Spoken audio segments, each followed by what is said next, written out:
Welcome to The Newsworthy. All the day's news in less than 10 minutes. Fast, fair, fun, and on the go. Thanks so much for listening. Today we are talking everything from a big-time discovery in space to Florida declaring an emergency. Plus, Netflix is celebrating and Facebook is getting honest. All that and more in less than 10 minutes. I'm Erica Mandy. Today is Tuesday, October 17th. You ready? Let's do this. All right, are you wearing a gold necklace right now? Maybe you or a family member has a platinum ring? Well, we now know more about where those precious metals probably came from. Yeah, it's a big discovery. CNBC reports for the first time ever, scientists have detected the collision of two neutron stars in space. Think the best fireworks show in the universe. And this tells us a whole lot about things like physics, the universe, and where elements like gold and platinum were likely first born. The big shakeup happened, 130 million light years away. Scientists first noticed it because of gravitational waves. It's being called an unprecedented discovery. President Trump held a surprise press conference yesterday and covered a lot of ground. So let's talk about some of it. First, he stood next to Senate Majority Leader Mitch McConnell. They're both Republicans, but the New York Times says they haven't always gotten along. So they showed things are good between them. President Trump said they're both fighting for the same things, like big tax cuts. They want to see a new tax plan passed in Congress. Fox News reports they also mentioned health care. The president says they're working on a measure to repeal and replace Obamacare by early next year. The Washington Post talked about the president's mention of the tension in Iraq, and he said the U.S. won't take sides. Remember, Iraqi forces took control of a Kurdish city after Kurds had voted that they want to break up with the rest of Iraq. Both sides are U.S. allies, so the U.S. is still saying, can't we all just get along and fight ISIS instead? One more thing. The president also said he'll have a big announcement about the opioid crisis as soon as next week, and he may declare it a public health emergency. Reports say drug overdoses have gone up a lot because of opioid use. Calling it a national emergency would make it a top priority and send money to the areas dealing with it the most. In Florida, there's already a state of emergency. Why? To try and have enough resources to keep people safe during a speech later this week. Reuters says the Florida governor declared the emergency because a white nationalist plans to speak at the University of Florida on Thursday. And as we've seen in the past, that can lead to a lot of violence between people who agree and disagree with his message of hate. Earlier this week, the university's president told students to just stay away and ignore him.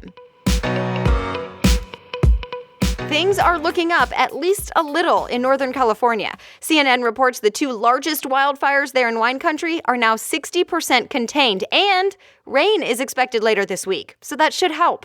That said, many people are finally able to return home, and they're realizing they don't have a lot to return home to. Get extra earplugs, neck pillows, and free drinks because flying from Australia to Europe nonstop will finally become a reality. They're apparently the only two continents in the world that don't have direct airline services, but that will change starting next March. Australian media says the trip from Perth to London will be a 17-hour trip on the new Qantas Dreamliner, which was built by Boeing.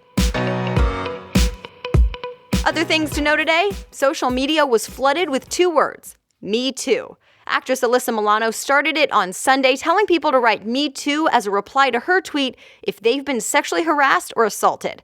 The Washington Post reports a lot of people responded with personal stories. Hundreds of thousands of people wrote Me Too on social media, and it started trending. The whole thing was in response to the Harvey Weinstein accusations. Remember, dozens of women have accused the Hollywood producer of assault, harassment, and even rape. He denies it. Also, the Producers Guild of America is the latest to say see ya to Weinstein. They kicked him out. So long, old salary. California is the latest state to say employers are not allowed to ask what you earned at your last job. And if they do, they at least have to give you the salary range for the new job up front. The San Francisco Gate says the new law goes into effect next year in California, but it's already in some states, Massachusetts, Delaware, and Oregon, and several cities. The hope is to help fix the gender pay gap so a low salary doesn't follow someone around for an entire career. Netflix is apparently doing better than even Netflix thought. The company says it added 5.3 million new subscribers. TechCrunch reports most of them are from around the world. It's a good thing for Netflix because they are spending more than ever on original content, and that ain't cheap. Remember, Netflix is also raising its prices. You might even get a notice this week that prices will be going up starting next month. TBH, to be honest. It's not just a saying, it's a popular mobile app for teens. And now Bloomberg says Facebook just bought it. So what is it? It gives anonymous quizzes. So for example, Bloomberg says it might give the description, always has the best manicure.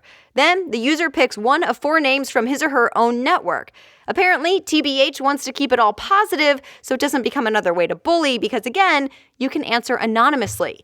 TBH will keep operating on its own right now, but many think its purchase is to help Facebook be cool with the kids again. Right now, Tech Insider says Snapchat is the most popular social media for teens. And that's it. You were all caught up. If you want to know more, I list all the stories I talked about today on thenewsworthy.com. Just click show notes at the top and find today's episode. And since we've been talking about social media today, I'd love to connect with you over there. I'm on Instagram, Twitter, and Facebook. You'll see news updates, some personal pictures, and I get to interact with you even more. So just search Erica Mandy, and you should be able to find me. Thanks so much again for listening and subscribing. Let's chat again tomorrow. Have a great day.